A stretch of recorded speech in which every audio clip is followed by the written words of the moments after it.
শুরু হয়েছে। এরপরে আমরা দেখলাম যে ২ দলের ফুটবলাররা দাঁড়ালেন সারি করে এবং জাতীয় সঙ্গীত বেজে উঠল, যেটা একটু হলেও নতুন। এই ধরনের ম্যাচে সাধারণত এরকম ব্যবস্থা থাকে না।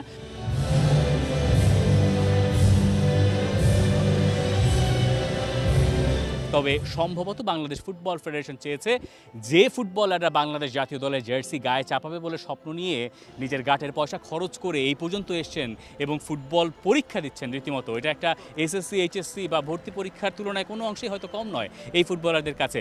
সেখানে তাদেরকে জাতীয় দলের ওই ছোঁয়াটা একটু দেওয়া, বাংলাদেশের জাতীয়তাবাদের একটু ছোঁয়া দেওয়া এবং জাতীয় সঙ্গীতের পরেই দুই দল খেলতে নেমে যায়। সবুজ জার্সি পরে এক দল খেলেছে এবং আকাশি জার্সি পরে একটা দল খেলেছে। আকাশি জার্সির যে দল তারা প্রথমে ২ গোল দিয়ে দিয়েছিল, পরে গিয়ে সেই ম্যাচটা সমতায় এনেছে সবুজ দল, যারা আরও ২ গোল পরে গিয়ে দিয়েছে।